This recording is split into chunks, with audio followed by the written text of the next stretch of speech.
latest episode of the Static Traveller podcast. The podcast are aspect to travellers of the past and the present from around the globe, and I let them tell you in their own words about their adventures through this amazing world.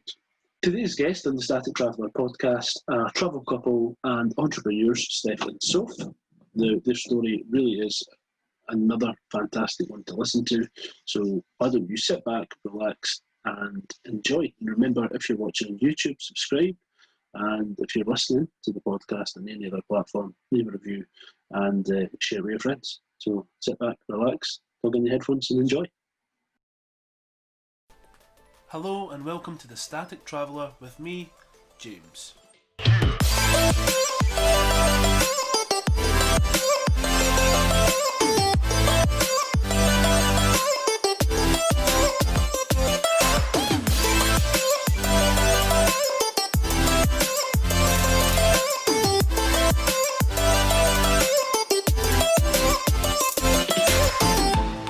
Guys, thank you very much for joining me in the Static Traveller. All right. So why don't you just give yourselves just a little bit, or why don't you introduce yourselves just a little bit, just to everyone that's listening, and tell them a little bit about you, and then we'll just take it from there. Okay. Sure, sounds good.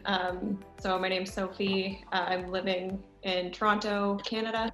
I grew up in the area my whole life, so a few hours north, a bit more of a country girl as opposed to Steph, who's more of a city boy, but we're living out our dreams wherever we want now, so we're getting a good mix of things.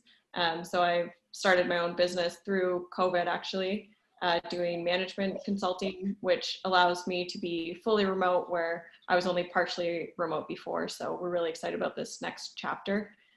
Despite not being able to travel at the moment, we've got a couple exciting trips coming up that we'll share with you in a little bit. Yeah, go ahead. Okay. So sorry, I'm Stefano, and like she said, I grew up just outside of Toronto as well. And as we previously discussed, I am a co-owner for a power sports rental company, and I'm also in private securities lending. So I issue loans for people's publicly traded stock. And yeah, we're basically living the remote life. We love to travel, and we wanted to kind of advocate through, our Instagram page as well to people that remote working life and travel life can be one of the same. To kind of get outside of that binary of, what a normal life should look like. And if you do want to travel all year round and work remote and make your own schedule, that it's doable. And we kind of wanted to advocate that and take people kind of on our journey. It's kind of why we started this whole page, to kind of get everybody in on what we're doing. Awesome. So when did you guys start your Instagram page? We actually only started at the beginning of this year. The reason being, we had a really big trip planned in May to do Europe in about 2 months. We'd ramp it up for that, and then we could really start getting some good photography in and start telling our story. So we've had to be a little bit more creative with it just around here, and it's been a little bit more challenging, but we hope to be able to grow it and have more variety in our photos coming up. Awesome. Yeah, because having a look over your Instagram there, like you say, it doesn't go back too far, but compared to how far back you do go, and the content that you guys have got, you haven't been doing it for that long on Instagram, but you have built up a decent following, and a lot of your stuff, your content, like you say, just due to restrictions, is Canada based, but it looks amazing. I've never been, but it does look amazing. Oh, thanks so much. It's been a great opportunity for us to learn a little bit more about photography as well, and learn what works rather than, waste those crappier photos on our trips. We had the time and energy to put into better editing and learning how to set it up and be much more efficient with it. Yeah. Part of the issue with being in, not that we're at the influencer level, but being an influencer and traveling, is you don't want to take away from your experience by spending a long time taking photos or doing it quote unquote for the gram. So this has allowed us to figure out, like, we know what works, we know how quickly we can take a photo. So it's like, we're here, let's spend 5 minutes grabbing this photo, and then we can move on and enjoy our day. Yeah, absolutely. Because, you see so many people that they're that focused on, like you say, getting it for the gram, that, they lose their whole holiday. And that's something that I've brought up to, travel couples in the past, as well as other influencers, to say, how much of your holiday do you actually get as a holiday doing things that you want to do, compared to how much do you actually want to do, or how much you are doing just for Instagram, or how much you are doing for promotions or whatever. So I think it's important, like you say, to have that set agenda and then say, right, this is what we're going for, this is the pictures we're going to take. And then from there, it's your holiday. And if you get anything else on that content-wise, it's a bonus. Yeah, absolutely. Yeah. And there's sort of two sides to it, because in one way you can take away from your trip by doing activities maybe you didn't want to do, or spending too long trying to get the perfect shot. And then, it's a nice seaside dinner and you're not enjoying it because you're thinking about getting a photo. Yeah. But on the other hand, you might do something that you wouldn't normally do because you want to get that Instagram photo. So It might push you to experience new things, or push your budget a little bit to try something different, or, okay, rather than, stay home today, let's go out and go to the driving range.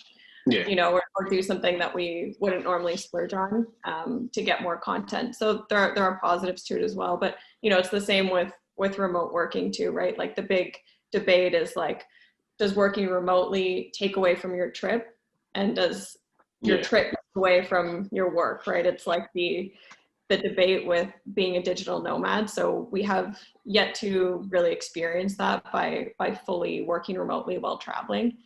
So we're curious what we'll learn about that, and if it's right for us. So whose idea was it to then, say, right, we're going fully digital, we're going. So are you packing up and just going and not coming back, or is it very much you go for a wee while but work when you're there and then come back? Yeah, it's like we'll always have a home base in Toronto, and I think like we'll always want to live in Toronto. But we do like to go, to certain places or planning to on months at a time, being still able to work and then come back, because our families are here too, our friends are here. So it's not like we want to be completely, digital nomads and going around with no actual home base. But yeah, like you said, being efficient and actually taking, like when we started, we'd have to set it up and take photos for a very long time and then we've just gotten so efficient and quick at it that, when you're traveling and you're in the areas, they're usually populated areas too, that have like the, most scenic view or the best spots. So to be quick and efficient through those areas is definitely good for those shots as well. Mm-hmm. So yeah, to answer your question a little bit more for our travel plans. So, we don't really know what the future holds in terms of travel in general, but we know for our next few trips, our next one that we leave on Monday is about 5 weeks, and then we'll come back to our base in Toronto and then kind of reevaluate things in the winter. But we would like to do like trips that are multiple months at a time and then return back to our home base. And maybe at some point it'll make sense to stretch that into longer than 3 months. Like we're not closed off to doing 6 months or a year in a few different places. But we haven't found the right place where it would make sense to do that yet. So where is your next trip? You say you're going away for 5 weeks, was it there? Sorry. Yeah. So it's domestic, but Canada's a huge country, so it's a pretty long road trip. We'll have about 4 days of driving out to the West Coast, nice. A little bit longer and just camp along the way, and then about 3 weeks out west and then driving back. Nice. Yeah, so camping, hiking, a little bit of city in there out in Vancouver, and we're going to a wedding out there as well, which kind of was the catalyst to that trip. And we didn't have our earlier trips this year, so we thought, why not make it a longer trip. Tell me about it. I think I've had two holidays cancelled, like abroad this year, and I've had, I think, 2 within Scotland cancelled as well. Which, you know, it's for good reason, but it's still, it doesn't take away that feeling that, oh, I really need a holiday, you know, like to get away. Right, exactly. Yeah, and it's difficult for us. It was a difficult decision for us to make, to not just postpone it, because there are people that are traveling to Europe now.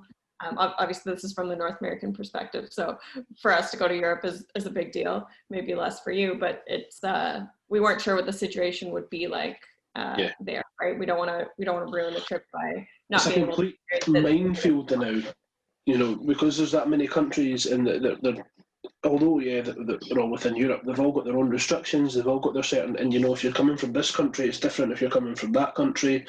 And right now, it's just, you know, it's chaotic. You know, I couldn't actually tell you what's going on. But I think the only place I could tell you is like is France.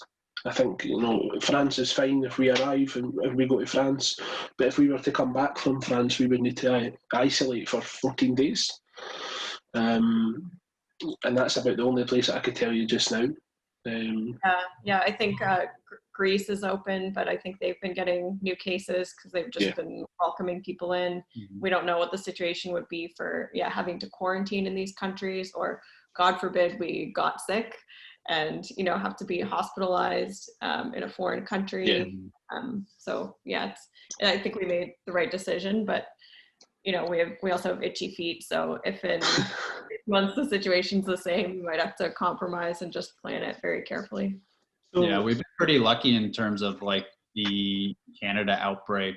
Like, we're not necessarily as bad as most places, and they've got it pretty under control. So I think we feel pretty confident, like going across Canada and not being exposed to the amount that we would originally. But we know people out west and stuff too that we're gonna that are kind of in our bubble anyways. So we trust them, and it's not going to be as big of an issue, but obviously still, you know, remaining safe. Yeah. So you guys, you know, as you said, you just started your Instagram not that long ago, as a travel couple anyway. You know, how did you find it starting out from scratch with a market that, or a niche anyway, that is, you know, is pretty much oversaturated in terms of, you know, the amount of people that are now doing this, you know, and what made you say, right, okay, we want to get involved in that, you know, now's the time to move into that, and how are you guys going to stand out from everyone else? Yeah, that's a great question. I think that as much as it's a saturated market, I think that it is a very large market.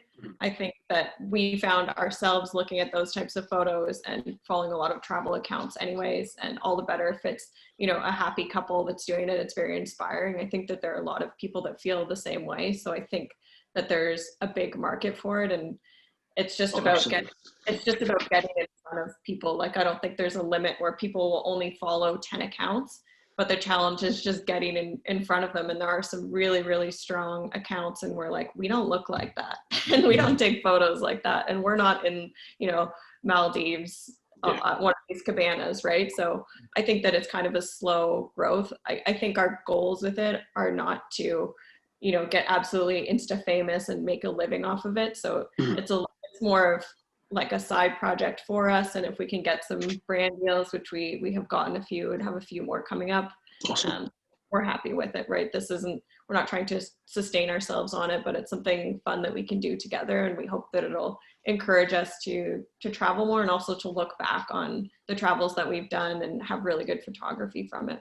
And I think what makes us kind of stand out versus other accounts was we found not a lot of accounts advocate still like kind of a quote unquote normal working situation. They kind of advocate becoming an influencer and making that their, you know, full-time job and living off the influencer life. That's not really our goal. Our goal is to advocate that remote working and traveling is sustainable and something that somebody can do without, you know, having 100,000 million Instagram followers. That's not our goal, right? Yeah, and also, I guess also sort of attracting a market. Like we're not luxury travelers. We're much more like budget travelers and in it for the experience. So I think we're not competing against those that, you know, are staying at really beautiful places. It's more about the experience of traveling together. I mean, I certainly, you know, sometimes you look at these accounts, you know, like you say, they have the thousands and, you know, millions of followers. And yeah, okay, the images are brilliant and some of their pictures are amazing. But, you know, sometimes you get the feeling that they kind of lose touch from the, you know, the average traveller. You know, and yeah, it would be great to go to all these, you know, fancy places and stay in all these amazing hotels and stuff. But for me, a lot of it, you know, a lot of my drive for travel, and you know, a lot of what I want to do as a traveller is, you know, fling on a backpack, you know, just get lost in the middle of nowhere, you know, at Bostels, that kind of thing. But yeah, I think that kind of gets lost in a lot of travellers, and a lot of the people that you see on these accounts, yeah, they've done really well and they may have started off in that kind of situation. But for people that are just starting out, I think it's, you know, I found myself getting caught up in like you were saying, you know, I was looking at all these mega superstars and stuff when it comes to podcasts, you know, I was looking at like Joe Rogan and stuff like that, and I'm like, well, how did I get that many followers and stuff like that? And then, you know, recently it's kind of hit me where it's like, you know, I don't need that now. I do what I'm doing and people will find me, and, you know, and I'll keep promoting the way I am. You know, and you'll get that recognition eventually. And everyone's got a ceiling. You know, everyone's got a point where they maybe not get any further. But, you know, it's just about finding the way to get there, for me anyway. And I think you're right in what you're saying is that, you know, you can't really compare yourself to these other accounts and stuff like that. You've just got to do what you're doing and then you'll get to that stage, you know. Yeah, and we found, I mean, I think it's a lot more challenging to grow on Instagram, and probably the same for podcasts now. You know, for Instagram, they have a really challenging algorithm to work with. So, you know, we've struggled, all of the growth strategies that exist, and that we've been trying to learn about, like, kind of just, we're digging ourselves a hole by, you know, following too many other accounts or doing too much engagement, that kind of thing. So it's really hard to have organic growth, but it's also very difficult to manipulate that growth. So we kind of just have to go with the flow and, you know, have one amazing photo that gets picked up by these larger accounts that sort of promote the other ones, like Creative Travel Couples, those types of accounts. And we can have one on there, then maybe that'll be our big break. But I think for the meantime, we just have to do a slow grow. And we've also found that the community of travel couples and just travelers in general is really strong. So it's been great just getting to know other couples on there. And, you know, I'm sure that there's a lot of places we could go and visit now and have tour guides there that are also travel couples, or even just asking questions like, where should we go in this place? What's it actually like to live in a van? It's an interesting forum to connect with people and like-minded people. Mm-hmm. So, in terms of travel, have you guys, you know, from a young age, have you always had that travel bug, or is it something that you've kind of developed into, or, you know, how did the travel bug come about for you guys? I think Sophie had a bit of more of a travel bug story growing up than I did, but still the same. We both kind of had that passion to going places, and it's not necessarily together either. If we have places that we want to go with friends or individual, we do that as well. Mm-hmm. But yeah, the passion for seeing new places, and like you were saying before, the best kind of stories are when you kind of get lost in a trip, you know, like if you're focusing on these niche places that, you know, you see in the influencer pages or online or wherever, and then you go, well, I had a great time getting lost in Joe Blow city over there, and my experience was 10 times better than, you know, going to the Marriott hotel of Boca Raton or whatever, you know what I mean? Yeah, my parents took me traveling from a pretty young age. My dad was a adventure tour guide, so we did a lot of canoe camping and road tripping just throughout Canada and the US, and then a lot of outdoor type trips. and then started going abroad. So we actually, I don't think we did Europe together, but we did like Asia, Australia, Nice. quite a bit in Central America. And, you know, my parents never had a lot of money. They did well, but they never had a lot of money. So my travel style from that was much more adventurous, as Steph mentioned. So we were staying in like home share type things, or in like hostels with like 4 bunk beds. So it was a really cool way to experience the world. And I think that probably gave me a different perspective on it compared to just staying in hotels where you're just displacing your regular life into a different country, and it's all fun and you eat great food, but like my experience was much more, I think, Organic. Yeah, and help me develop more and see these different cultures, and maybe see the parts that you don't want to see of different countries, and see the parts that you really would want to see that you wouldn't see sheltered in a luxury hotel room. Yeah, I think that's what it's all about. It's just finding your adventure. I mean, it's great, you know, having a list of places that you can go to, and you know, like you say, you see all these places on Instagram, and it's great to go and see them. But you know, if somebody didn't wander off the beaten track, nobody would have found that. You know, so there's always more to discover. It's just how far you want to push yourself. Yeah, and immersion is like it's the least expensive way to travel, I think, as well. Like when we do travel, our favorite thing to do is just walk around the city and try different foods, see what we run into, as opposed to getting organized tours, which can be really fun. I'd love to do a helicopter tour in Hawaii, you know, or like dog sledding in Alaska or whatever. Like those are fun. Those are high energy type things to do, but they don't really give you the same integration as just walking around and exploring a city. Absolutely. So, in terms of travel, you know, before you guys set up your Instagram, you know, what kind of places have you guys been to? I know I've seen a couple of pictures of the French Alps, doing some snowboarding, or was it skiing, and you know, I've seen a wee bit of Mexico as well. So, what other places have you guys been to? Well, individually, we've been to. Sophie's been to a ton of places. I've been to Australia, most of Europe. Mexico, most of North America. You've done primarily like ski trips. Yeah, I am a big skier and snowboarder. My family's really big into that too, so we do like to explore the amazing mountains of this world. But I'll still advocate to this day that out west in Canada is the best mountains in the world. I don't know, you're talking to a Scotsman. So.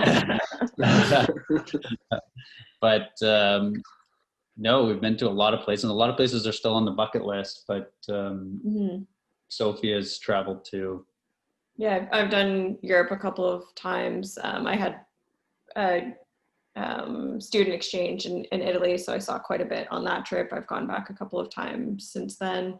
A little bit in Africa and India for humanitarian trips. I've done backpacking in Asia 3 times, and then a lot through the United States. I was working in the United States for a while, so a lot of traveling around there. And I actually worked for Carnival Cruise Line for almost 3 years. So I've seen all over like Central America and the Caribbean, and a little bit of like Alaska, and obviously the States with that as well. So that helped me check a lot off of my bucket list. How did you find working on the cruise ships? You know, I had a travel couple on before. That they met on a cruise ship. They were both working there, and it was just before COVID hit. So, it was just round about when COVID hit. Sorry, that I spoke to them, and their tours of their cruise ship or their contracts, I think it was contracts they said, were stopped because of the virus. But I mean, some of the stories you hear about cruise ship working, you know, is it true? Is it not true? I don't know what you've heard, but it's definitely, it's very much a college experience for a lot of people. But it's interesting, just with how diverse the workforce is. So for a ship of 5,000 people, you have over 1,000 crew members, and most of them are not from Europe. Well, not from Western Europe or North America. So you really get to meet a lot of interesting people, and I think there's an idea that everyone is like 18 to 25 years old and there to party, when the majority of people were not. It was like middle-aged people with with families that are sending money back home to their family in Philippines or in India or, you know, wherever they might be. A lot of people from Eastern Europe as well. But yeah, to answer your other question, it wasn't for me. It was definitely an interesting experience. I love traveling. It's not the way that I would usually like to travel. I don't think I'd seen a cruise ship before I stepped on, but it was my first career after university. And I had an interesting position there because I was a product manager launching a mobile app across the ships. So I was traveling from one ship to the next with all 25 ships, and I'd spend about 2 weeks on each one and then kind of circle back. So it was really intense work and a lot of variety, but I probably didn't have the same experience as someone who lives on board and meets their significant other and really like meddles with people. So I kind of got a different side of that life. I think for some people it's great. People that are very social or, you know, really like working all the time, I think it would be good. Or, you know, you'd work for 6 to 8 to 10 months every day for, you know, at least 12 hours, and then you'd have like 2 months off. So if you like having that time off and kind of doing whatever, then it's great. But there's kind of a joke that goes around that everyone is always on their last contract. So everyone says, "Oh yeah, I'm not gonna do this anymore. Like this is too much." And then they have a month of vacation and they think, "Well, you know, I'll do one more." But part of that is the fear of integrating back to regular life or getting another job afterwards or letting go of that money. Like having a rent-free life is really nice. Rent-free and essentially can be expense-free because all of your meals and everything are covered as well. So that definitely gave me, if nothing else, it gave me a financial advantage. It's, you know, when I think about it, I think when I was younger, I possibly would have enjoyed it, but I don't think it would be for me now. I just think I'm too used to my home comforts. Yeah, exactly. You miss like cooking for yourself and for a lot of the positions you're sharing a bedroom, so you have like a bunkmate, you know, which is not for everyone. For me, I think it sounds silly, but the hardest thing for me was not being able to go for a run outside, because that's my structure. Yeah, you don't even think about that. Thing every day, and running on a treadmill does nothing for me. So it was a really core part of my life and what keeps me not stable, but I guess like inspired is kind of my meditation. So not being able to do that was really challenging.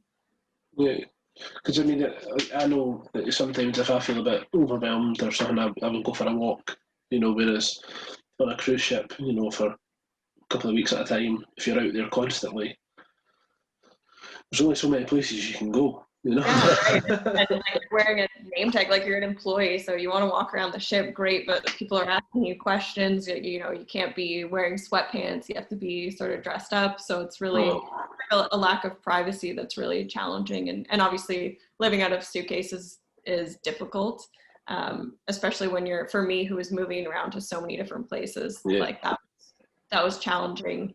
I saved a lot of money because I never bought new things, because I'd have to literally get rid of something in my suitcase to buy something new. And I think that's the part that worries me a little bit about a total digital nomad life. But I think for us to do that, we wouldn't plan on, like, you don't move around every day, right? So you stay somewhere for at least a week at the minimum, sometimes up to 6 months.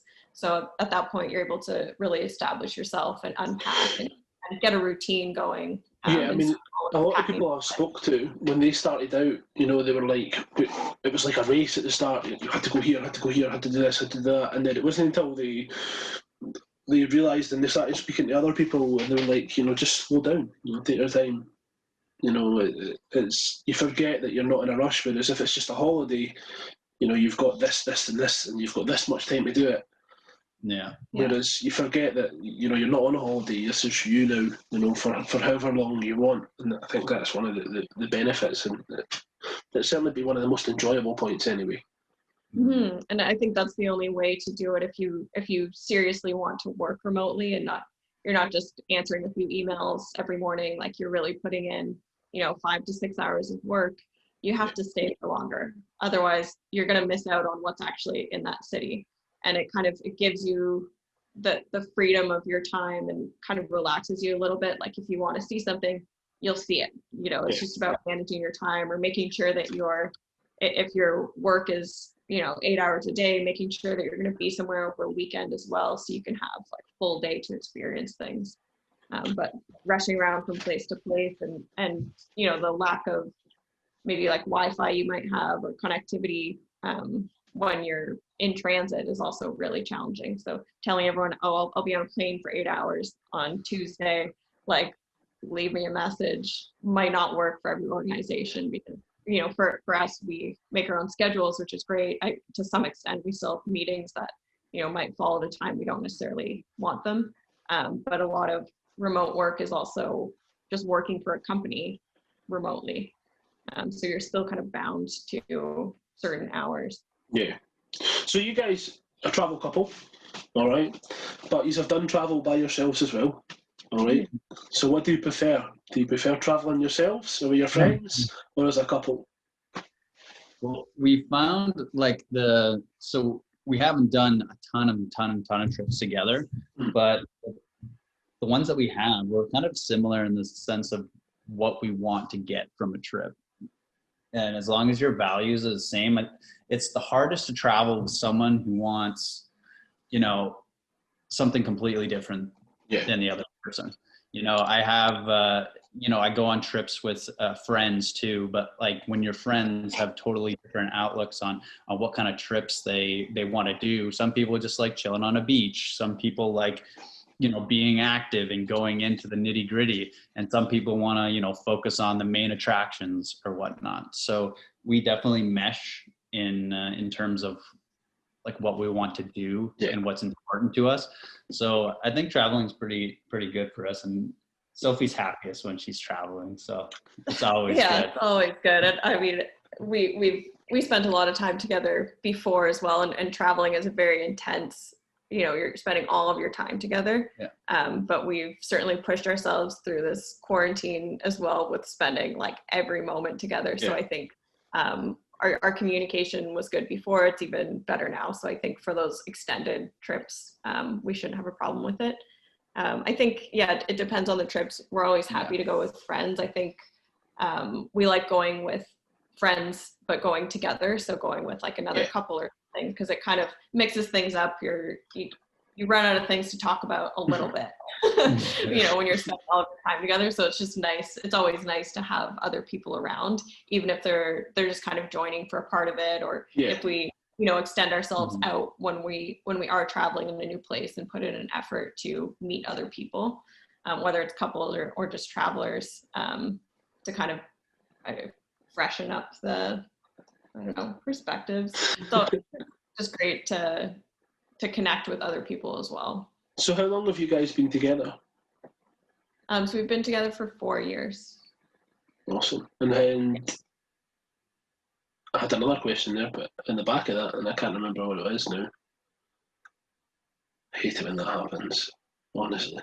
Yeah, so I mean, for the beginning of our relationship, we did most of our trips separate, because we, especially in the first year, we had a lot of different like work trips or personal trips already planned. And then after that, we did spend a lot of time sort of in Toronto exploring that and doing like smaller camping trips, or trips to the US. So Europe was going to be our big trip abroad that we did together. We'll keep it domestic for now. So how did you guys meet? Have you got one of these crazy stories, or is it just a... I'll let you tell it. We met on a dating app. Okay. But I always tell this story, but she actually ghosted me. She ghosted me for a little while, and I sent the first message. We're talking for a while, and then I sent her the first message, and kind of got ghosted. Second, ghosted, and then I just threw a Hail Mary on my way home from my job at the time, and she just got it, and she's like, "Oh, so sorry, yeah," and she texted me right away, and then we started started dating. I mean, I genuinely was very busy, and I'll say that this was Bumble where the woman has to talk to the man first. So yeah, I did reach out to you first, Yeah. and the rest is history. Saw each other once, saw each other twice, never saw anybody else again. So it was great, worked out well. Awesome. I think that's, it's a more common thing nowadays anyway, meeting through like dating apps and that kind of thing.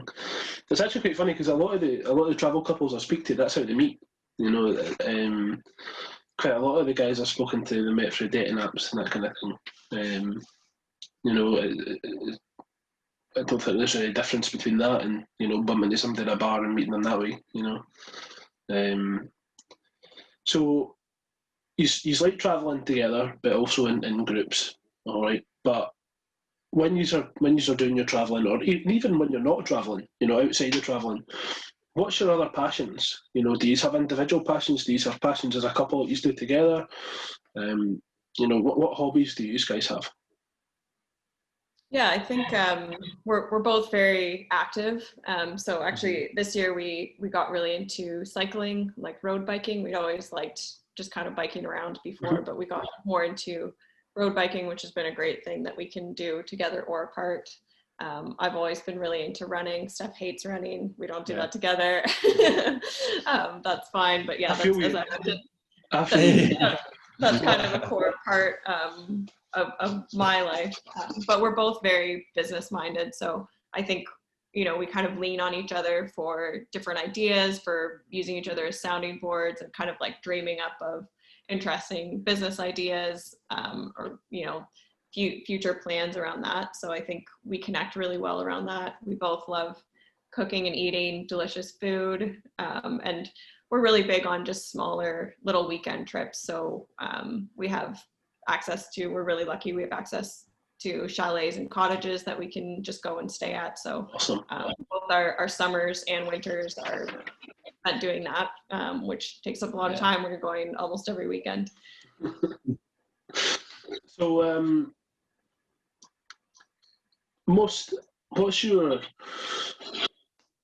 I'll come back to that one. So what's the weirdest thing that's ever happened to you while travelling? So it doesn't have to be as a couple, it can be like you've had a weird travel moment, like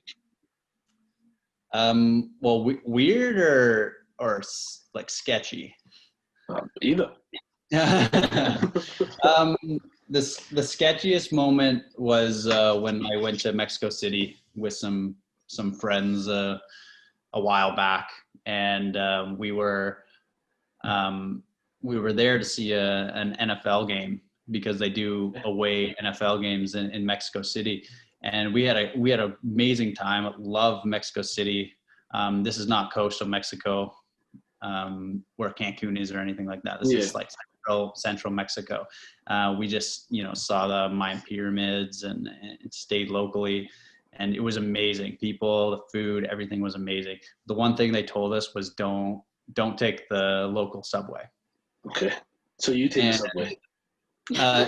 Long story short, we took the subway and lost a lot of our stuff. Let's just say that. Did you get mugged? Basically, yeah. Pickpocket. But it was even the locals were telling us, like they do, tourists are targeted and whatnot. And so when we took the subway, we did get pickpocketed and shoved around a little bit. And but luckily I didn't bring anything. So I didn't get anything stolen, but a lot of my buddies got some stuff stolen. It's funny, I can't remember who it was I was speaking to, and one of the things that they told me is when they're traveling, they always carry two wallets. So they carry one wallet with about 10 euros in it, and the other wallet they leave all their money in. So that if anything like that ever happens to them, they say, give me all your money. You pull out your wallet, and you say, that's all I've got. Nobody's going to say, where's your other wallet? You know what I mean? Yeah. So funny. I have these boxers that I wear that have little inserts for like credit cards and cash and stuff on the leg. So I actually don't have anything in my pockets when I know I'm going to be in kind of that sketchy situation. So I'm a little bit protected there, but actually, I can actually recommend something for you then. I actually got this through a kind of sponsorship on Instagram. Oh yeah? So it's called a Foxy Pack, right?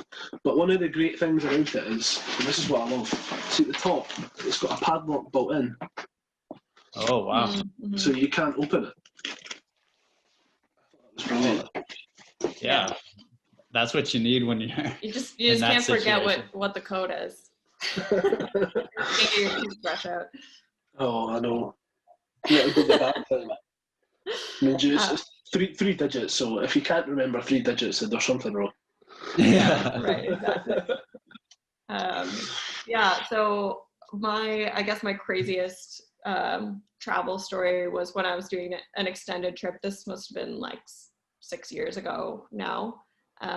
But I was on the island of Koh Tao in Thailand. Mm-hmm. So, I had booked this trip as like an open-ended trip. I just finished school. I want to travel for as long as possible. I'd started in Bali and then gone up and made my way up to Thailand. And so at this point, I was starting to think about money and like what's a good way that I could sort of keep traveling for longer and fund my travels. Yeah. So my buddy and I that were traveling had noticed that there were food stands, like kind of drunk food stands. It's a very small island, population's like 2,000, but there must be 2,000 tourists on there at all times. It's like a little dive island.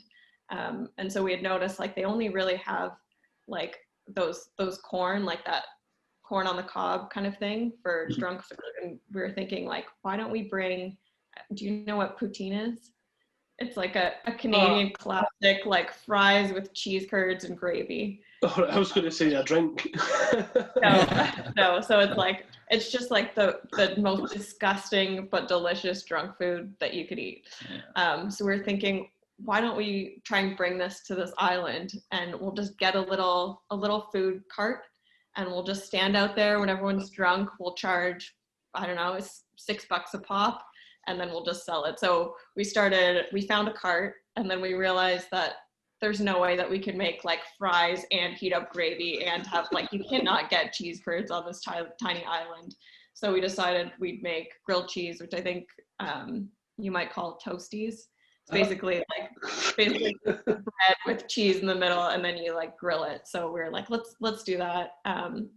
So we found all the ingredients. We practiced our routine for making it. So we're ready to take on customers. We did a little bit of research. We hired a Thai worker because that was the law, was you had to have a Thai worker. And we were like ready to go. We have our like homemade signage. We have our food cart. We're ready to roll it out. And then we had gone to a bar the night before. We were really excited about our debut. No idea how much money we were going to make, but this is fun, right? I've always wanted to be an entrepreneur. And then the bartender there, who happened to be Canadian as well, was basically telling us about the mafia on this island, because it's run by two like mafia heads, and one of them had just been murdered like a few months before. Like they had competing dive schools, and like that's kind of what it was built upon. So we asked him hypothetically, sorry, this story's kind of long, hypothetically, if we were to open this food cart, like what would happen? Because it kind of sounds like, things are a little bit sketchy and you don't want to do that. And he said, oh, like you'd immediately be firebombed. So we were like, oh, well, we probably shouldn't do that. So it was a pretty heartbreaking walk home, and we're obviously happy we didn't do it, but that's probably my like strangest travel story, where I just had all the best intentions and got extremely unlucky and extremely lucky by just getting that news like literally the day before we were ready to roll out our cart. Oh wow. No, I don't think I've got I don't think I would have the. Honestly, I don't know if I could be bothered with the hassle of importing all that stuff, and then just. Yeah, I'm with you on that.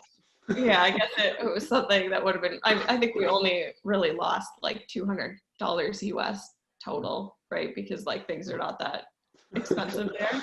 You should just bought like a tuk-tuk and just done taxi rides.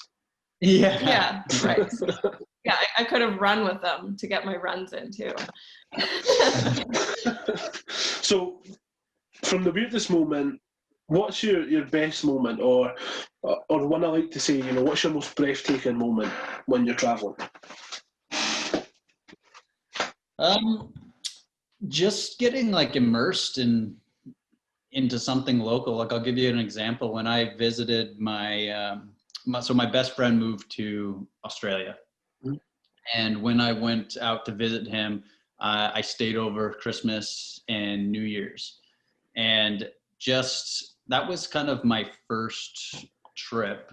And this is going back years and years and years. And that was my first trip that I kind of got immersed into some kind of local, the local aspect of a trip. So I was only going there to, you know, visit him and see how he's doing. And he showed me around all, you know, the local spots, introduced me to all of his friends. And then it's at a time where, and this was in Sydney, it's at a time where Sydney's known for how beautiful it is, because it's not only summertime there in December, but their New Year's is crazy. Yeah. In that whole bay where the opera house is and whatnot. So he ended up bringing me to this local spot that was on the mountain overlooking the bay, and we watched the fireworks go off, and we were with a bunch of local people, good food, good booze. And it was just like a great time. Like, and that's kind of those moments where you think, you know, how was I supposed to find that? If I was just like a regular tourist and, you know, I was just staying at a hotel or something like that, there's no possible way you could find that, because only the locals would know where that is. Mm-hmm. So that was kind of a humbling moment for me, and being like, wow, this is like a really good experience, and immersing myself with kind of locals.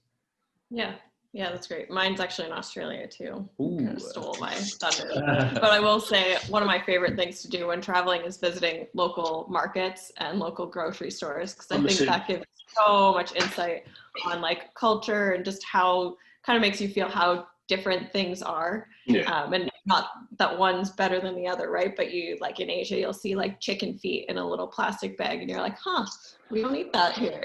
Or in Cambodia, there's like tarantulas that you get on a stick that you would just eat. And I just think it's really interesting, because it's also about what's available in different areas. So it really sheds light on that. Like, we're very lucky that we have everything available to us, and we can we can pick and choose and only get the cleanest packaged goods. But in other places, it's like, well, this is what we have, so this is what we're going to eat, right? And that gets embedded into culture too, right? So they don't think that it's gross to eat those things. We think it's gross. They probably think a lot of stuff that we eat is gross. So it's a big cultural difference in food. But I would say my most memorable travel experience was also in Australia in the Great Barrier Reef. So we had taken a boat out to Lady Musgrave Island, which is a really small island. Like, you can walk around it in a couple of minutes. And it had been my family and then like family friends that had stayed there. We stayed there for a week. It was like incredible snorkeling just right off of the island. There are like sea turtles and sharks, like really reef sharks. Really interesting experience. And then at nighttime, when the sun was setting, all the birds would come back into the trees. So you would just see flocks of millions and millions of birds at sunset, just flying like literally right over your head. And Australia is known for having lots of things that can kill you, but on that island, it was a lot safer. There weren't really like snakes or spiders or anything. So we were able to just sleep under a tarp. So a tarp below us and a tarp above us. And it was just a really interesting experience to feel like so isolated out there in such a beautiful place. Yeah, so I think that's probably that's why we like camping as well, and canoe camping, where you kind of canoe out and then you have a site to yourself and sometimes a lake to yourself. And that's really nice to just get closer to nature as well. Awesome. And if he's got like a scariest moment? Well, mine was probably the scariest moment, and it happened to happen, just a couple of years ago. So it wasn't like I was like young and traumatized. Like it wasn't a. He was a big, strong man. I was a big, strong man with a bunch of my friends who were also big and strong too. So it's like, it was kind of a humbling moment to be like, okay, like we are definitely out of our element here. Not to say that this is the norm or whatever, but we kind of walked into that kind of situation because like we were told not to do it. And we did it anyways, and the outcome that they said was going to happened. So we really don't have anybody to blame but ourselves. But right, you're just part of the statistic now. Yeah, that was probably the scariest moment. And just to like give you another example too, it's not really a scary moment, but because I like to kind of draw the edge of sketchy and awesome for my ski trips. When I was in Chamonix, France, so 2 or 3 trips ago, I skied the backside of what was the mountain called? Mont Blanc, yeah. So it was 15,000 feet in the air, and the whole backside of this mountain is a glacier with tons of crevasses that are hundreds of meters down to your death, if you go down the wrong section of the glacier. So we actually like rappelled, like we put harnesses on and rappelled off of each other down this backside of this glacier with these crevasses that I couldn't see the bottoms of them. And it was definitely a sketchy moment, and probably a scary moment as well. We had someone on the trip get in a pretty sketchy situation and almost fell down one, and had to get rescued by our guide. And that's the only way you could do it too. Like if we just said screw it, let's try it, like we probably had all been dead. But we hired a guy, and he was happy to take us through a pretty gnarly setup. But it turned into like one of the best skiing adventures and experiences of my entire life. And it happened like just randomly, and it was just a random, guy we started talking to. What you're saying is Sophie's really lucky that she actually got to meet you, because between your rough in Mexico and your near-death experience in France, this nearly never happened. Yeah. It seems like, well, now talking about it, maybe it's a recurring annual thing that happens to me. Maybe I should check myself. Yeah, obviously, yeah. And have you guys got any travel regrets at all? Travel regrets? I don't think so. I don't personally have any. I think maybe on certain trips, like I've been too cheap, so haven't been able to experience things fully, which I don't regret now because I have a full bank account and can keep traveling. There's always certain decisions that you make while traveling, like this might be a top 10 restaurant to eat, or like bar to go to, or activity to do, and then I'll pass through it because it's much more expensive than the alternative. So I think all of those places will still exist, and I can always go back if I feel like I need to do them. I didn't really feel like they took away from my trip at the time, but in retrospect, it's only money. So if that's something that I wanted to do and I was concerned about it, or just stressed in general during the trip about budgeting, I wish that I'd not stressed about it. Yeah, I would say too, I'd add the only kind of regrets that I'm even thinking that I've had for any trips is overhyping something. And we were talking about this a little bit earlier about like having, these very hot spots where everybody wants to, very touristy areas, very touristy things to see, or like, let's say an influencer advocates a certain thing and takes like a beautiful photo there or something like that, and people want to see it. The only time I've really been underwhelmed by something is visiting like a high tourist spot, because you hype it up so much, and then when you get there, you're like, Well, I had a hell of a better time at the local pub than I did seeing this thing that everybody's advocating that costs probably a fortune to go see. Yeah. And But then you take a nice photo in front of it anyways and keep advocating. yeah, exactly. But it's stuff like that where it's just like underwhelming in terms of certain things you go and see. Yeah. More hype than what it should be. And have you guys got any travel goals, you know, as a couple or individually? I think we definitely want to bring stuff to Asia. Yeah. I think that's one of our big goals. Yeah. Philippines is really high up on our list. South Africa is really high up on our list, like kind of full package with adventure stuff and good wine and food, interesting culture. Yeah. Philippines, and I really want to go to Vietnam as well. Vietnam, Philippines, South Africa. I think our biggest one is probably doing a motorbiking trip, which almost happened this summer, but the centers are actually closed because of COVID. So Steph wasn't able to get his license, but that's high up on our list to do either like cross country in the US or. So do you bike? Yes, I do. And you don't? Well, like I've had dirt bikes and stuff my entire life, and I have ridden motorcycles. Doesn't have a license. I just don't have my legal license to do it on the road. Yeah, you didn't let me tell my scariest moment, but it was a motorcycle accident in Vietnam. All right, go on and tell us. Sorry, did I miss you out? Apologies. Oh, no, that's fine. Yeah, I think we both put ourselves in dangerous situations, so he's also lucky that I'm alive. So what happened with your one? Yeah, so I did, it's a pretty common route to do like Ho Chi Minh City to Hanoi, so across, like along the coast of Vietnam, or we're doing it the other way. But we ended up buying bikes that were like, I think mine was $150 US.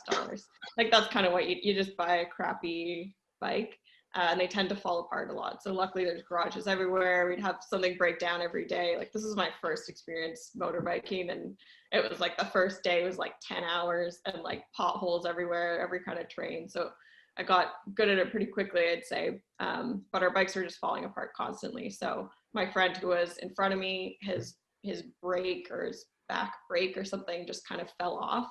And so he stalled really hard, and I just like rammed into him. We're on the highway, so I just kind of rammed into him and then like flipped over my bike and ended up in a ditch and had a huge dent in my leg. So I still have like a displaced muscle. I won't show you, but it looks very minimal now. You wouldn't really notice, but at the time, like that dent was so big that I thought my femur was broken. So I'm like lying on my back in a ditch of garbage, staring at my leg, going, if this is broken and I have to go to a hospital, I'm going to be really upset. So luckily I was biking with, we'd met some Australian people there as well. 2 of them were paramedics. So they were able to come and kind of help me out and help me stand up, whatever, sit down again. And then it was just like a weird experience, like lying on my back, feeling really dizzy and faint, and just having so many like locals standing around me yelling things and my friends just kind of like batting them off. But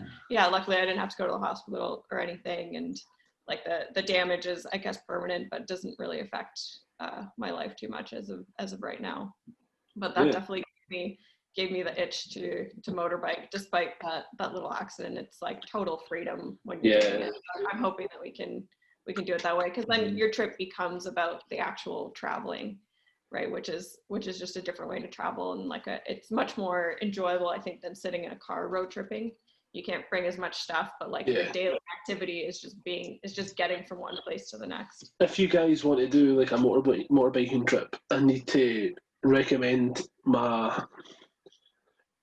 so the episode that went up this week was episode 19, but episode 20 is a guy called Simon Lister. He's got like a Netflix show and stuff like that. Like, so he does like a lot of like stuff for. He's contracted by like UNICEF and stuff like that. So he does like a lot of photography and stuff like that. But that's what he does. He just does like motorbike trips. So he rents a motorbike and just goes with like a tour guide. So and then they kind of follow on with fuel and everything like that. And he's got like like the support cars and stuff like that, and it looks amazing. Definitely, you should look him up. But I mean, some of the trips that he was telling about, you'll see them. You know, if you see the next episode that comes up this week. But I mean, some of the stories that he was telling me about his motorbike trips and some of his videos as well on YouTube and stuff like that. So I'd look him up because some of the stuff that he's done is just amazing. It's just, and I suppose it's kind of like. I find myself saying this quite a lot recently when I'm talking about these kind of trips, but it's like a Top Gear kind of challenge kind of thing. Do you guys have Top Gear in Canada? I don't know if we have our own. We've seen some of the episodes. Yeah. But yeah. I think probably like the UK version. Yeah. So like yeah, just like buy an old clapped out bike, see how far you can get it, you know, and I think that's the adventure. You know, that is it. Yeah, absolutely. Yeah, and it's a surprisingly like economically efficient way to travel as well, right? Like what can be really challenging in backpacking and what can cost a lot of money is just the transit from one place to the next. So just buying a bike and then getting around, and that's like all of your activities for the day as well. Yeah. It's just a cool way to do it. And you feel pretty badass when you're doing it. So there's that too. Yeah, absolutely. Absolutely. So for you guys, where's next? You know, where's next for you guys after you know restrictions and you know for other countries are all lifted? What's your big trip? What are you planning? It's hard to say. I think our immediate one that we had been considering was going somewhere to ski for the winter. So spending a few months, probably Western Canada would be the most likely. We're waiting to see if the ski hills open and if you know, looks like it'll make sense the way they set things up for COVID.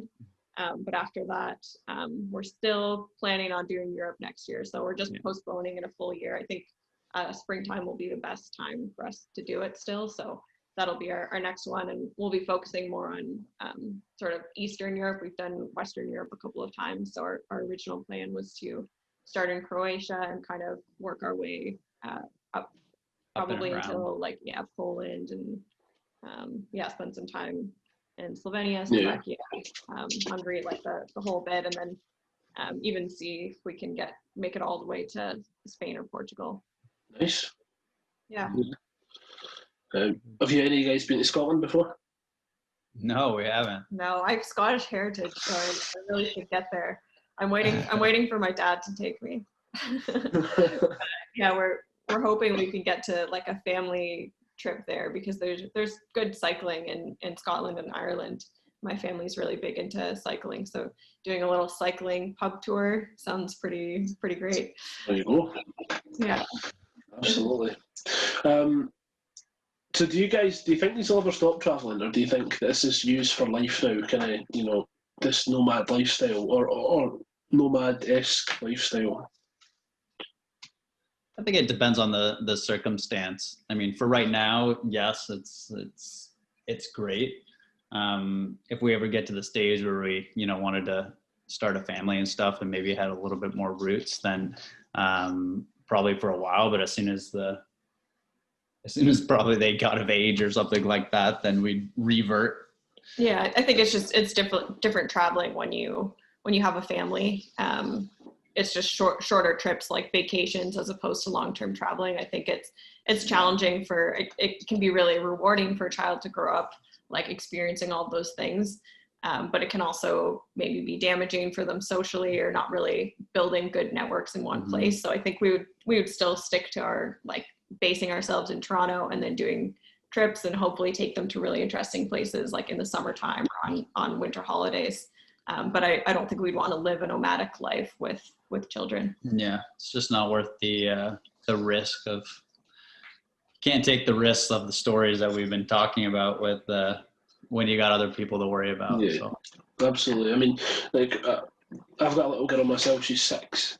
You know, and we talk about, you know, all these places that, you know, myself, I want to go, and places my wife wants to go, and even places my wee girl wants to go. But you find yourself we've certainly found ourselves being hesitant about these kind of places because we don't want her to be too young to not remember it. We don't want her to be too young to experience it fully. You know, like New York, she's desperate to go to New York, but can she handle all the walking in New York? I mean, she does a lot of walking. She does we do a lot of hill climbing, like Monroe's, that kind of thing. I don't know what you guys call them in Canada. I don't know if you just call them mountains or. But yeah, we do a lot of walking, especially during the week. She does a lot of cycling, but is she ready to then take that to being out for nearly 13, 14 hours in the streets of New York, walking around? It's kind of the same debate as being a digital nomad, right? You're like, does having a child there take away from the trip, or does the trip take away from their childhood? Right? Like, what could they be doing instead? And will it be memorable? Like, I think so many trips I feel like they were wasted on me when I was younger, but I don't think that's the reality, because I think that it's formative years, and you experience a lot, you learn a lot. It's good for family bonding, but there's certain trips that might be better than others, right? Like maybe walking around Manhattan is not gonna it's gonna be better enjoyed when she's 13 and can go shopping. It costs me a lot more money. Yeah, let's say, if you're looking at New York too, that's not gonna be a cheap trip, right? So you definitely want them to remember their trip, especially if it's gonna be a little bit more expensive. Yeah, absolutely. I think that's why we kind of stick to the local. I say local, but like your Spain, France, your nearby countries, even like Portugal, stuff like that, the Canary Islands, although they fall under Spain, but your more touristy places, I would say, than now. But I've got massive ambitions to go to Asia, Japan, Cambodia, Vietnam. I've had quite a lot of people on that, I've been to Vietnam before. There's a guy who actually it's from where I stay just now, same town, and he's moved out to Vietnam. He stays there now. He's a stand-up comedian in Vietnam. Oh, nice. So it's just so different, and just so much more accessible than it used to be, right? Like, you can have quite a comfortable trip there, and obviously the cost of living is a little bit lower, so you can do a longer trip. So yeah, it's just so interesting to see those places, and it's not like we don't have people from those countries in our own lives here in Canada as well. So it's interesting to see where they come from and learn about their culture. Yeah, definitely. So the next part of the podcast, Ollie, is where I speak to my little girl before I speak to any travellers, and she always gives me a question. So I tell her a little bit about you, where you're from. So her question for you guys is, how good are the pancakes really in Canada? Oh my gosh, are we known for pancakes? Pancakes and syrup. Oh yeah, the syrup. Maple syrup. You're not gonna beat that. That's for sure. It is very good. Have you had it before? Well, we had syrup, yeah, and pancakes, but is it different? Is it better in Canada? We don't have much to compare it to, but I would say, I mean, he prefers the generic table syrup, which is it's like corn syrup with maple flavor, and that's just what he likes. But real maple syrup, you could definitely taste the difference. It's very, very sweet and rich. So it's definitely a beautiful flavor. Mm-hmm. Pancakes will vary. I love big fluffy pancakes. Some people eat more of a crepe style, but I don't know. I have no benchmark. Is it quite a common breakfast? Pardon? Is it quite a common breakfast in Canada, pancakes? I'd say if you're going somewhere to eat, yes. If I guess it just depends on the person. They're available. If you go to any breakfast place, it is a main thing that's available. Yeah, but I would say it's more of a nostalgic thing. We wouldn't make it before work one day. It'd be Sunday morning, we finally have a day to sleep in. Let's do pancakes, a special occasion type of thing. Yeah. But it's not a grab and go breakfast. It's not something. Sorry to disappoint you and your daughter. We'll send you some maple syrup. I'll hold you to that. I've got a couple of bets on with other travel couples and stuff like that. So I'll hold you to that. Okay. I'll send you a big picture of me and some pancakes. Yeah, we'll send you a recipe as well. What I'll do is I'll pass on to my wee girl. You know what you were saying about the pancakes, so thank you for that. So I know you're a bit a bit tight for time, so I'll just go on to the next bit, and then we'll kind of wrap it up from there. So I want you to tell me just what's your go-to travel story. So this is what I call story time. So what I want you to do is just take us on an adventure and tell us about one place or one adventure that you as much detail as possible. Some things that you did, some stuff that you ate. Somewhere that you think everyone should visit at least once in their life. Okay. Tough question. Yeah. Well, I'll tell you, just because I have, and it's probably not every day that you get somebody who's putting like a skiing story or something, but that's a pretty big passion for me. If you are ever in Canada and you're looking for a great place to go for a ski trip, or kind of find an off the beaten path place, is to visit Revelstoke in BC. It was the first time that I ever did helicopter skiing, and we flew into Calgary, rented a car. You get to drive through Banff, which is a very, very scenic, beautiful place to drive through the mountains. It's about a 2-hour drive into the mountains until you hit Revelstoke. And it's a place where at the base, it'll be 8-10 degrees and almost raining. Uh-huh. And then as soon as you get into that gondola and start going up the mountain, it just turns into snow. And it snows heaps and heaps of snow. We had 3.5 feet that dumped overnight for fresh powder days. And so we would ski the Revelstoke Mountains and the Glades during the day in fresh powder. And then we did helicopter skiing for a day. And I'll have to post it to our Instagram for a throwback, but yeah. It felt like you're on top of the world. You would pile in, you would all huddle down in little huddles. The helicopter can really only take about 7 people in it. You'd load up your skis, and this helicopter would land within inches of you, huddling on the ground. Wow. And you would get in, you pile into this helicopter, and it would take off and bring you to an absolutely untouched by human feet spot. And you would just go down untouched powder. Well, in my case, with my some of friends and family, and you felt like you're on top of the world. Like there's no other feeling than to be in an absolutely secluded place on the top of a mountain where you can't even hike to. And then to go down it and then get picked up again by the helicopter and brought to another secluded place and do another run.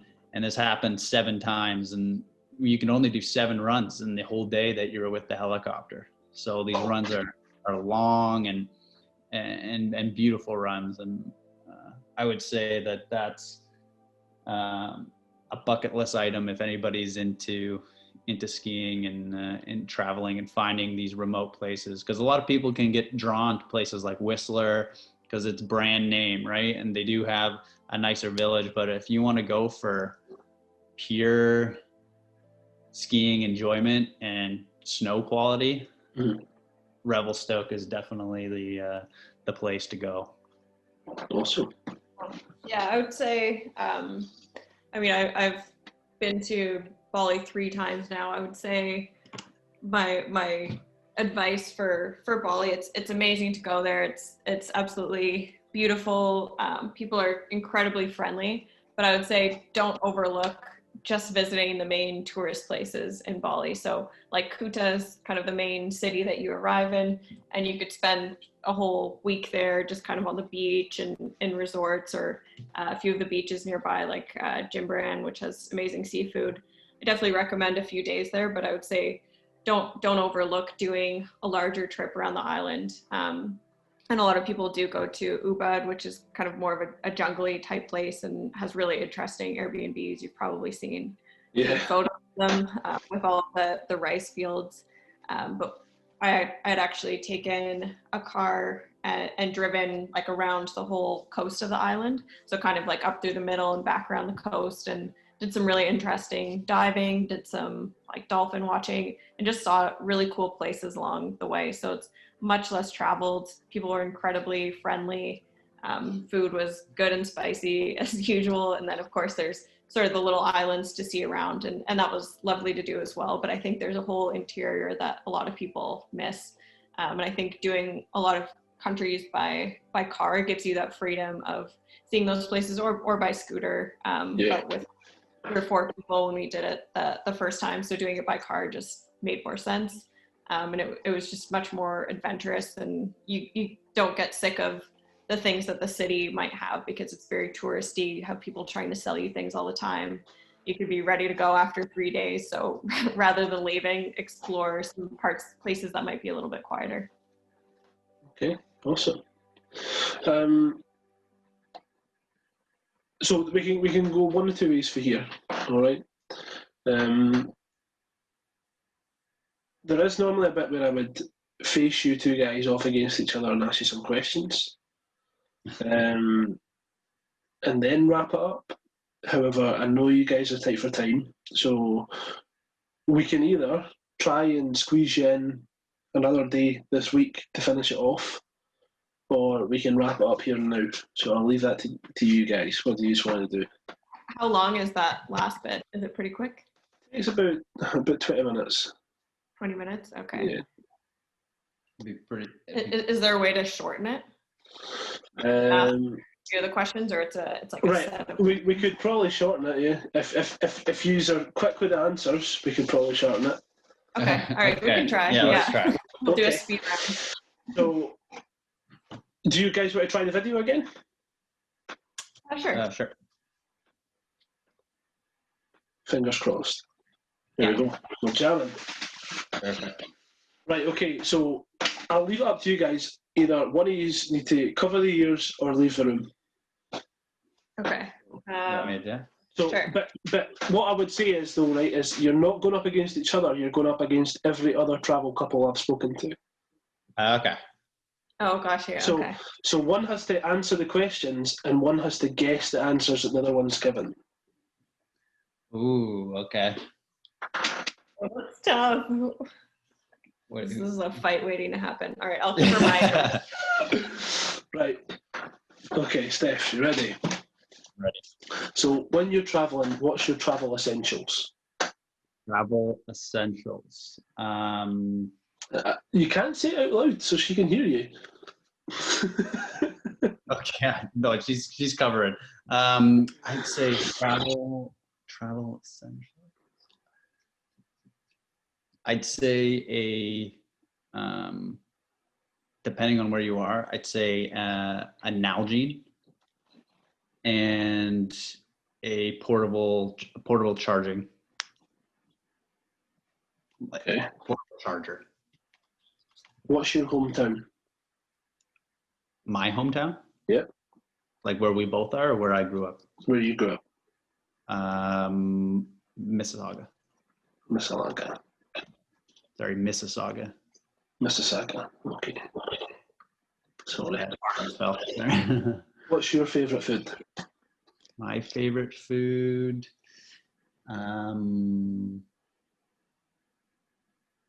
Rack of lamb.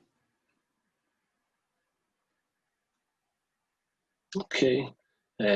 Favourite country you've travelled to?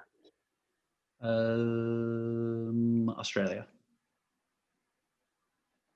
Okay. Best way to relax when travelling. How do you like to relax when you're travelling? Best way to relax when traveling. Or how do you like to relax? How do I like to relax? I don't know. That's a hard question because we don't really relax. I'd say just like chilling at a pub or a local bar. Pub. Right, okay. Yeah. What is your favourite song or your favourite music artist? My favorite music artist is a band called the Glorious Sons, and they're kind of a rock indie kind of band. Okay. What's your favourite drink? A Ryan Ginger. Okay. Favourite movie? Whew.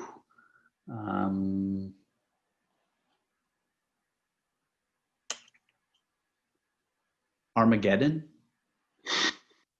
Favourite TV show or season? Favorite TV show is Entourage. Okay. And can you speak any other languages? I can't. No. That's fine. Perfect. Let's go. That's good.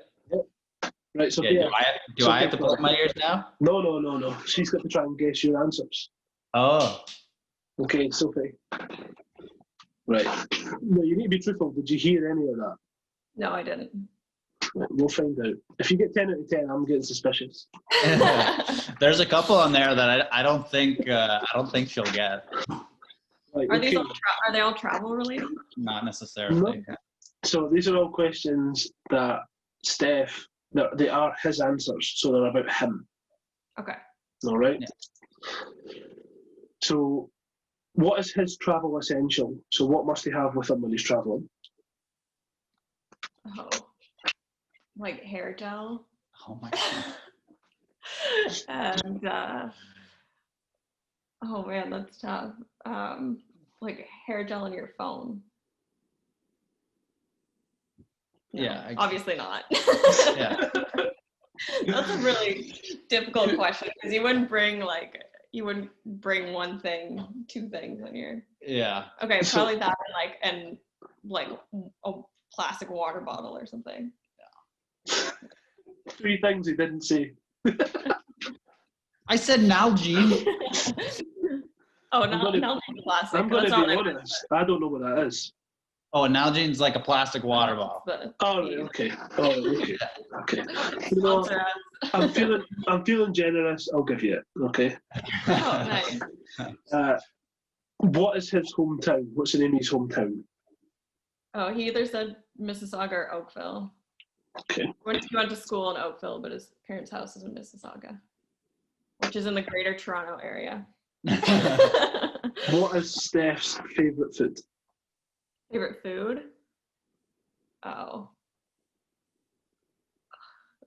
I have to think if it's like something fancier or not. Fancy? Lamb. Rack of lamb. Oh, well done. Yeah. It's between that and tacos, but he likes expensive things. So. What's his favourite country that he's visited?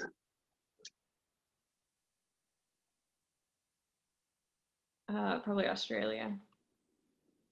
Yeah. We were 4 for 4. I'm starting to think I maybe shouldn't have given you that first one. Yeah. You give us a half one for that first one. No, I can't remember it. I think I've been saying I'm going to make a leaderboard forever, and I think we've had a 10 out of 10, but I think it may be 9. But I definitely know our winners right now are Don't Forget to Move, or they've also got a podcast called Not So Bon Voyage Podcast. So he's checking them out, they're good as well. So we're trying, if we get 10 out of 10, you're definitely at least tied. That's great. We'll aim for it. So number 5 was how does Steph like to relax when he's travelling? What does he like to do to relax, to chill out? Scroll through Instagram. I'm just kidding. Don't got that. I don't know. I think just like walk around and try different places to eat. I'm not giving you that one. Yeah. You said the pub.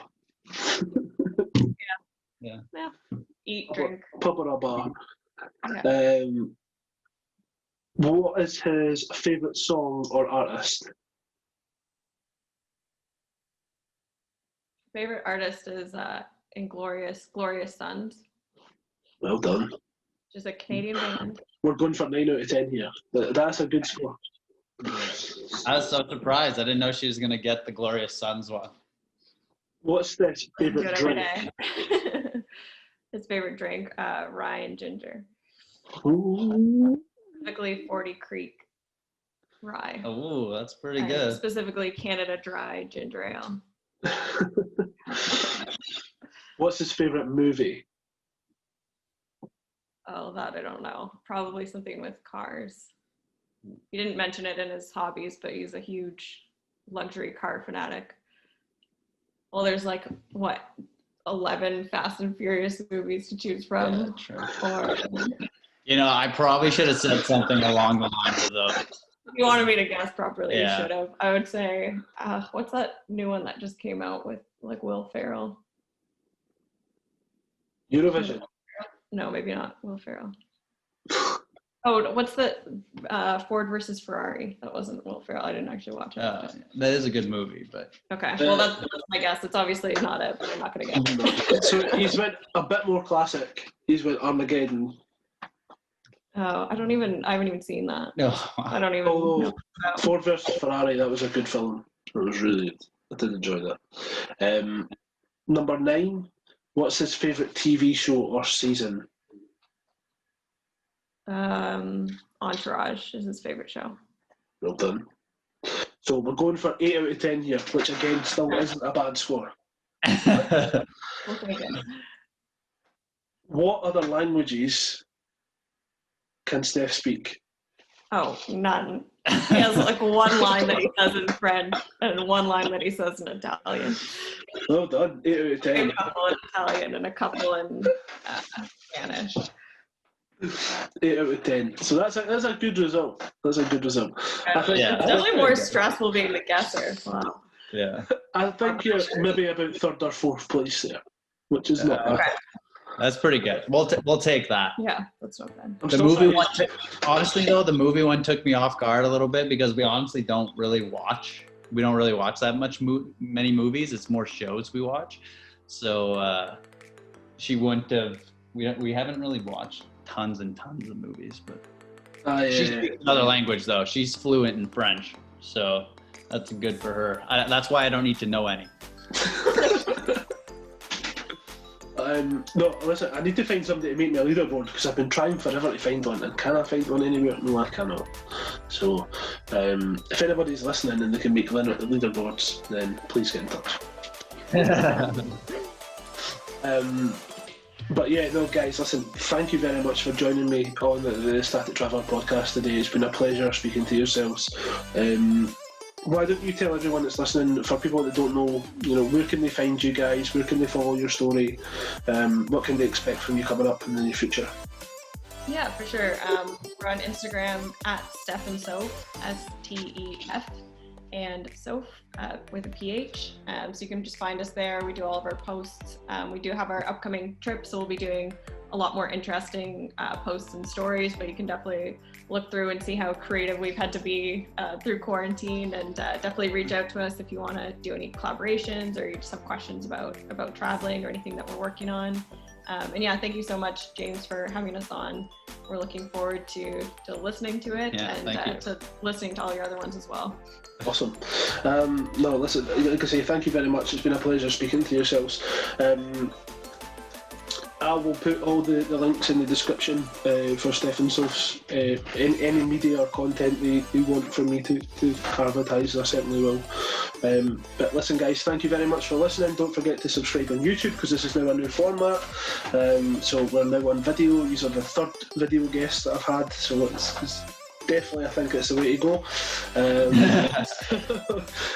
And if you're not listening on YouTube, please leave a review, a comment, subscribe, whatever channel it is you're listening on, because it all goes away to helping other people find the Static Traveller podcast, and certainly gets more people in to listen. But until the next time, you guys keep travelling and I'll stay static. Thank you very much.